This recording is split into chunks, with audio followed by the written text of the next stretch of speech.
Halo semuanya, selamat datang di segmen analisa. Kalau kita amati beberapa hari terakhir ini cukup banyak ya pemberitaan mengenai statement dari Megawati Soekarno Putri terhadap kinerja dari kepolisian Republik Indonesia.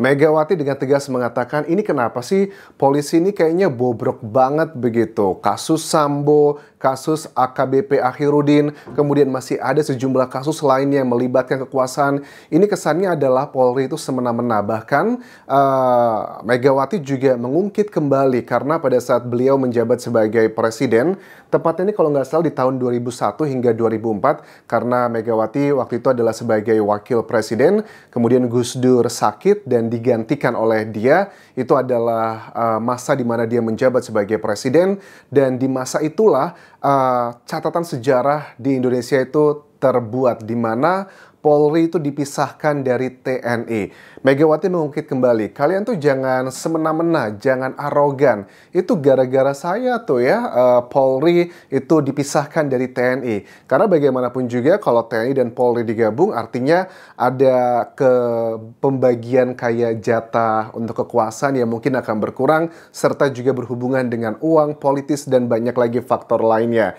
Yang memisahkan polisi itu saya loh, nggak sadar ini para polisi, apalagi mengingatkan kasus dari Verdi Sambo. Megawati dengan tegas memberikan kode, dan menurut aku ini bukan kode lagi sih, tapi sudah eksplisit ya. Dia mengatakan, saya tuh nggak percaya kalau Verdi Sambo motif utama dari pembunuhan ke Brigadir Joshua itu adalah karena statement yang disampaikan dari JPU bahwa telah terjadi hubungan terlarang antara Putri Chandrawati dengan Brigadir Joshua. Megawati secara eksplisit nggak percaya dengan statement tersebut, tetapi dia lebih percaya bahwa ada cerita besar di balik ini semua, misalnya adalah mengenai uang, mengenai korupsi, mengenai tindakan-tindakan yang melanggar hukum. Kita coba simak dulu cuplikan dari Megawati Soekarno Putri pada saat merujak kepolisian Indonesia di sebuah seminar yang ini berasal dari acara dia di Bali, teman-teman. Ini adalah cuplikannya berikut ini ya. Polisi itu, nah kenalah polisi. Mbok yang baik-baik aja deh ya. Oke. Sekarang itu juga yang memisahkan polisi saya loh. Saya. Pikir gampang. Nggak sadar pada polisi-polisi. Saya itu kan mesti ngelus TNI, sampai kalau istilah badan sampai ngelendot gitu. TNI kan gak bisa dong Bu, ini udah keputusan bla gitu. Ini gimana itu tap MPR loh, saya bilang, saya untuk ada tap. Iya, saya sebagai presiden kebetulan saya bilang saya harus memisahkan. Ya tapi kan masih kurang Bu, masih perlu untuk mungkin satu kali lagi itu Panglima. Satu kali lagi, no. Nah gitu baik saya pisah. Oke. Makanya insaf toh Pak. Loh ya kan gimana saya nggak kesel ngelihat Sambo lah, ngelihat Sopo lagi itu. Ini saya AKBP Akhirudin. Orang lo polisi. Bilang gila polisi sekarang kok arogan banget ya. Siapa yang Polisi sekarang kok arogan banget ya, ngelihat Sambo, ngelihat AKBP Akhirudin, dan sejumlah oknum lainnya. Aku yakin itu adalah kayak fenomena gunung es ya, yang kelihatan tuh cuman sedikit doang gitu. Tapi di balik itu semua masih banyak yang belum terbongkar. Terlepas urusan politis, apakah TNI diuntungkan atau dirugikan itu adalah urusan yang lain. Tetapi Megawati juga kesel ya, geram ya. Bahkan menyampaikan ini di sebuah forum yang disiarkan di berbagai media massa. Memang Megawati itu begitu kesel banget sama, ya kita sebutnya oknum gak sih? Karena kalau ini jatuhnya oknum, tapi kok sebegitu banyaknya gitu. Tapi yang ditekankan di sini, kan aku sempat bilang ya beberapa kali dengan teman-teman bahwa Indonesia itu sudah banyak orang pintar, sudah banyak teknologi yang luar biasa, tetapi masalah utama kita adalah karena korupsi yang tinggi. Aku bilang beberapa kali di video sebelumnya bahwa kalau ada presiden, nanti calon presiden yang akan membuat fokus pada pemberantasan korupsi, aku akan pilih dia. Terus teman-teman banyak komentar, Anjas, kamu itu salah, yang membuat undang-undang itu bukan presiden tapi adalah DPR. Betul banget, DPR, Dewan Perwakilan Rakyat itu adalah yang bertugas membuat undang-undang. Tetapi bukan berarti yang namanya presiden itu tidak bisa mengawe-awe, teman-teman. Kalau dibandingkan antara antara sebuah pasal ya, undang-undang antara DPR terus juga dengan presiden, itu posisinya bahkan sama-sama kuat, 50-50. Bahkan beberapa keterangan dari Mahfud MD pun dan juga sejumlah pejabat lainnya bahwa presiden itu juga punya kewenangan bisa membuat aturan misalnya hukuman mati untuk para koruptor atau hal lainnya. Tetapi kan kita ketahui ya, ternyata ada beberapa isu yang menyatakan bahwa kalau presiden itu mau membuat hukuman mati harus konsultasi kepada ketua partai dari masing-masing. Ya ini adalah politis ya, pasti ada hitung-hitungan semuanya. Jadi ada yang bilang bahwa presiden itu nggak akan ngebuat undang-undang. Secara aturan ya memang betul bukan presiden yang membuat undang-undang, tetapi presiden punya peranan sangat penting untuk menggolkan sebuah undang-undang. Jadi menurut aku itu adalah masalah utama. Masalah utama Indonesia adalah mengenai korupsi. Begitupun juga sama dengan di kepolisian Indonesia, Polri. Korupsi, kolusi, nepotisme itu terjadi di banyak hal. Kasus Sambo itu hanyalah mungkin satu dari sekian banyak yang belum terbongkar. Kalau kita lihat dari AKBP Akhirudin ya, seorang pejabat polisi di Kota Medan juga. Itu kan luar biasa, ternyata dugaan selama ini kan kita penasaran kenapa kok gaya hidupnya begitu mewah dengan penghasilan yang tidak sesuai dengan laporan di LKHPN-nya. Ternyata kan ada bisnis yang sudah mulai ketahuan. Misalnya adalah diduga AKBP Akhirudin itu menjadi dekeng dari sejumlah orang yang melakukan penimbunan solar.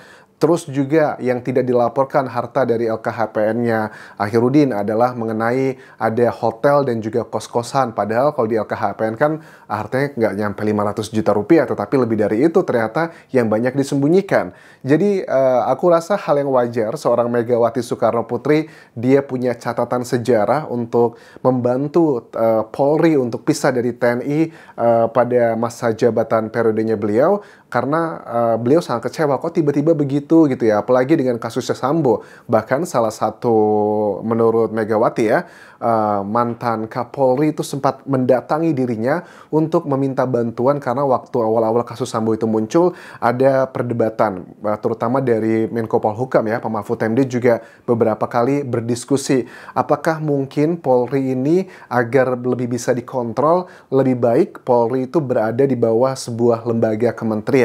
Ya, pastinya akan dibawa dari Menko Polhukam juga karena itu adalah linear di bidang hukum dan juga HAM juga teman-teman. Tetapi mantan Kapolri tersebut meminta Megawati untuk tolong dong jangan sampai seperti itu akan kembali lagi. Kemudian ya Megawatinya agak sedikit ngomel, makanya jangan arogan, jangan semena-mena. Ya kita tahu ya, kita nggak bisa menutup mata anggota Polri kan ada berapa sih, 400 ribuan orang ya di Indonesia. Mungkin yang oknumnya itu puluhan ribu atau mungkin hanya ratusan. Itu adalah angka yang belum ada data statistiknya. Tetapi kan kita bisa memulai dengan logika berpikir. Lanjut lagi kita dengarkan apa yang disampaikan keluhan dari seorang Megawati Soekarno Putri. Terakhir ditangkap itu. Terus saya ngomong kan, saya bilang saya ngomong kebenaran. Ada di TV yang nginjek-nginjek anak orang anaknya. Malah dia, siapa ya namanya? AKBP. Rafael. Rudin gitu toh? Akhirudin. Ayo dong Pak. Dua-duanya memang sama kasusnya. Ini saya emang senang semuanya tak dret gitu. Supaya pada insaf gitu loh. Ini negara udah enak banget kita nih merdeka, tahu nggak? Kok terus maunya enak aja kalau bisa korupsi segala. Kan? Ujung-ujungnya adalah masalah korupsi. Ya, enak banget negara ini sudah merdeka, tetapi kok seperti itu. Dan masih ada banyak beberapa poin yang disampaikan. Tetapi intinya adalah Megawati itu sangat tidak suka dengan kearogansian dari anggota Polri. Dan menurut aku ini udah bukan lagi hal yang rahasia umum ya. Kayaknya banyak orang sudah mengetahui hal ini teman-teman. Ini negara udah enak banget merdeka. Kok enak aja kalau bisa korupsi. Bahkan juga orang pajak, Rafael Aluntri Sambodo, kita tiap hari suruh daftar LKHPN. Jadi ya itu tadi sih sebenarnya masalah utama di Indonesia itu adalah masalah korupsi dari level atas sampai level bawah. Kalau menurut aku sih bagaimana caranya memberantas korupsi di Indonesia itu adalah dengan kepalanya, dengan bagian paling atasnya. ya dengan cara membuat undang-undang yang tegas begitu. Jangan ada misalnya mantan jaksa ya yang kena tangkap karena korupsi, tiba-tiba mendapatkan remisi ini dan itu, hanya menjalani hukuman hanya sepertiga sudah bebas gitu. Bagaimana mungkin orang yang di atas aja memberikan contoh yang nggak benar, yang di bawah-bawahnya itu pasti akan ngikutin gitu. Jadi kalau sudah ada hukuman yang mantap untuk para koruptor, aku yakin yang level-level bawah itu pada takut. Begitupun juga sama dengan anggota polisi menurut aku. Kenapa banyak polisi-polisi di daerah-daerah yang levelnya mungkin tingkat provinsi atau kabupaten, mereka punya cara tersendiri dalam mencari tambahan uang, karena mungkin aja itu sudah terbiasa, sudah melihat dari level yang paling atas. Atasanku juga atau jenderalku juga itu uangnya, uang ilegalnya itu lebih gede. Misalnya kayak Sambo gitu ya, sekali dia menangani kasus sebagai Satgasus, itu dia bisa untung, bisa mendapatkan dana ratusan miliar rupiah. Kalau saya kan paling cuma korupsi kecil-kecilan, paling cuma dapat 1 juta, 2 juta. Jadi selalu ada excuse sekarang lihat dari atasnya. Jadi menurut aku untuk lembaga Polri sendiri, kalau memang mau menjadi lembaga bersih dan kembali mendapatkan respect dari masyarakat, ya mulai dari atas. Kalau atas-atasnya jenderal-jenderal aja udah ditebas semuanya, mereka korupsi, aku yakin yang bawah-bawah kroco-kroco itu akan takut gitu. Bukan kroco ya maksudnya ya, tidak bermaksud merendahkan, tetapi hanya menggambarkan bahwa untuk yang level-level di bawah sampai ke daerah, mereka akan takut melakukan hal-hal yang berhubungan dengan korupsi, kolusi, nepotisme. Ada langkah positif, langkah baik sudah aku lihat beberapa waktu terakhir ini, tetapi aku rasa itu belum cukup. Misalnya aku lihat ya sejumlah polisi sekarang pada saat perekrutan dengan tegas mengatakan tidak menerima sogokan, tidak ada sogokan-sogokan. Kalau ada sogokan silakan dilaporkan. Ya karena memang nggak bisa menutup mata, banyak tuh di daerah di cerita-cerita kita bisa dengar kanan kiri, orang anak muda mau jadi anggota Polri harus nyogok. Mana buktinya Anjas? Nggak ada buktinya kamu. Betul, bukti itu adalah membutuhkan waktu untuk prosesnya, tetapi secara logika aja kita bisa lihat kok banyak isu-isu yang mengatakan seperti itu, dan kalau mau dicari bukti bisa aja, tetapi kan ini lebih ke masalah kemanusiaan gitu. Yang lalu biarlah berlalu. Tapi menurut aku kalau perekrutan Polri masih terus menggunakan cara-cara tidak benar, ya dalam hitungan waktu aja, mungkin 5 tahun, 10 tahun lagi pada saat mereka yang baru masuk, kemudian menggunakan jalur nyogok yang ratusan juta rupiah, pada saat mereka sudah menjabati posisi strategis, ya Verdi Sambo berikutnya,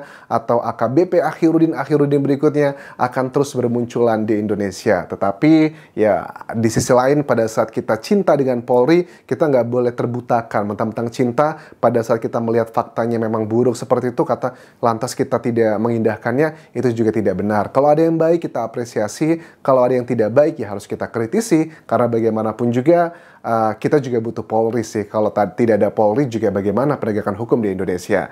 I think that's all yang bisa aku update mengenai curahan hati dari Megawati Soekarno Putri terhadap Polri, terutama untuk kasus Sambo, kemudian AKBP Akhirudin, yang menyimbolkan bahwa banyak kayaknya ya polisi itu yang arogan dan juga semena-mena. Terima kasih sudah menonton, sampai ketemu lagi di video berikutnya. Tinggalkan like dan juga komen, subscribe channel YouTube ini, juga follow Instagram dan Facebook page Anjas Asmara. Sampai jumpa.